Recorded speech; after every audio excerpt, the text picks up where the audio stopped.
Hi, welcome to the Quipster Film Review Podcast. My name is Vince Leo. I'm the film critic for the website Quipster.net. I invite you to check out that website for all of the latest reviews as well as classic films, movies that are currently streaming on VOD, or that have gone straight to television. You can find them all at Quipster.net, QWIPSTER.net. Synge Street is the film I'm going to be reviewing today. It's currently not quite yet released. I did get to see a preview of this.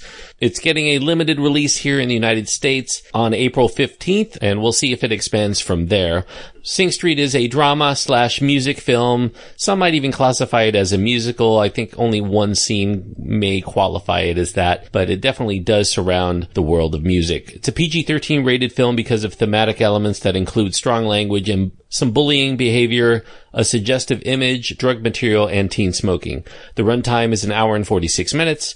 The cast, a lot of no names here, but some you may recognize. Ferdia Walsh-Pilo, Lucy Boynton, Jack Rayner, Mark McKenna, Aidan Gillen from Game of Thrones, Don Wycherley, Maria Doyle Kennedy, Ben Carolyn, Percy Chamburuka.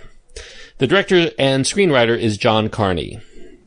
Synge Street set in Dublin in 1985. Most of the film surrounds teenage dreamer Conor. He's a new student in a Christian Brothers school that writer-director John Carney also attended during the same year, called Synge Street. There, Conor experiences hard knocks with bullies, an over-petulant Catholic headmaster. Those times while he's at school are equally as turbulent as his home life because his parents are struggling with a lack of finances, and they do eventually drift apart in their relationship. Conor soon meets a slightly older local beauty named Raphina. Raphina wants to pursue a modeling career in London, and Conor asks her if she'd like to be in his band's music video. The problem here is that there is no band. So in order to win Raphina, he's going to have to put the proverbial music where his mouth is and put a band together. So he puts the word out, gets a group together, a group that's very similar to a lot of other bands in the mid-1980s. New romantic and synthpop bands like Duran Duran, Depeche Mode, The Cure, and Spandau Ballet are influences. And Conor and his new band make the music based on his lyrics, using Raphina as his muse, and with Conor as the frontman, soon the band named Synge Street is born. Now, John Carney is the director of music dramas like Once and Begin Again, and he continues that string with his third film, Synge Street. So this can be seen kind of as the third in a trilogy that further explores the world of musicians and the power that music can play in the lives of those who create it and those who listen to it. Carney here is returning to his native Ireland, and this one's much more of a serial comic crowd pleaser than his previous efforts, but I do think it's an effective one. He dabbles here with the tone being a musical, but he does so in a way that doesn't actually cross the line and become a strict musical outright. There is one daydream sequence in which it poignantly reveals how music is often seen by the artists that perform it as a means to make their wishes come true, but for the most part, most of the music is done either on stage or in rehearsals or while shooting a music video. As with all of Carney's movies so far, there's also a love angle at the core of the emotions that are within the course of the movie. Though I do think that the love story here directly ties in with the main theme of the movie, which is that the impetus for many young teenage boys to start a rock band to begin with is specifically so they can meet girls.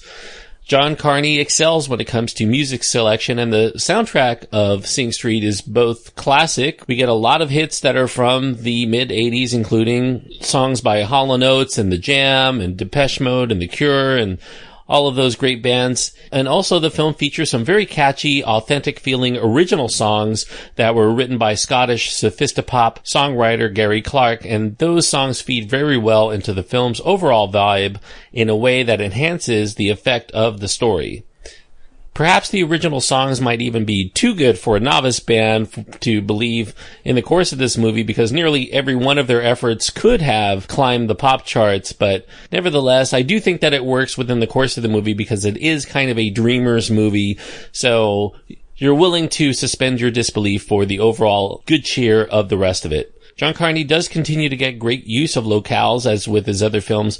He uses outdoor video shoots for many scenes, and those really do add a lot of flavor to the movie. And the audio arrangements are about as perfect as can be to get you grooving in your seat to the beat of whatever is appearing on the screen. Synge Street is nicely cast. It has a very likable and very apt troupe of young actors. Many of the young actors have never actually acted before, including the star, Ferdy Owashpilo. And there are a couple of veterans, Aidan Gillen, Jack Rayner, Maria Doyle Kelly, just to name a few. But for the most part, the young boys are fresh off the street. Some of them even have a tie-in with the community in which this film is set.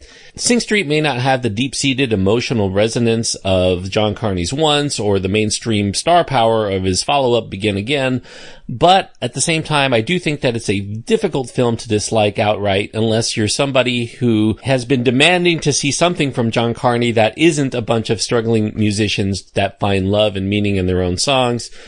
Carney says that the next film that he does is going to divorce himself from this triptych of music films, but that awaits to be seen. He does them very well. I hope that even if he does step away from them for a little while, I do hope that he does come back to them from time to time, because there's really not a lot of people doing this kind of material. Even if it's the thing that he does it very well, and I would look forward to seeing more in the future if he so chooses. I do think that the look and the feel and the references of the 1980s also makes this a very fun film for those who are nostalgic for the era of big hair, androgynous performers, and very cheesy music videos, at least by today's standards. So the film is every bit as fun as the decade that produced its inspiration, and I'm giving Synge Street 3.5 stars out of 4, and 3.5 stars on my scale means that I do think that it is a film that is worth going out of your way to see if this at all sounds appealing to you.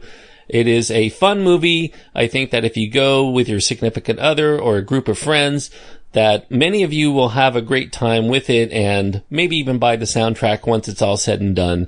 It's a movie that kind of wins you over, even though at its core, it's kind of a formula film, and there are moments in the story that don't necessarily ring as realistic, but it is quite a charmer, enough to forgive its indulgences from time to time. So 3.5 stars for Synge Street. I do think that it is one of the more pleasant experiences I've had at the movie theater in some time.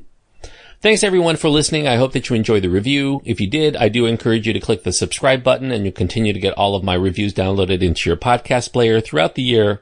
Also, if you happen to be on iTunes or another place that allows you to leave a review, the best way that you can show your support for the show is to actually leave a review. Word of mouth is the best way to get it out there that this is a show that other people should check out if they enjoy the latest reviews of new releases in the movie theaters. Also, if you want to write to me directly, you can do so by going to my website. You can also find links to my Twitter feed and Facebook page there as well. Quipster.net is where to go. QWIPSTER.net.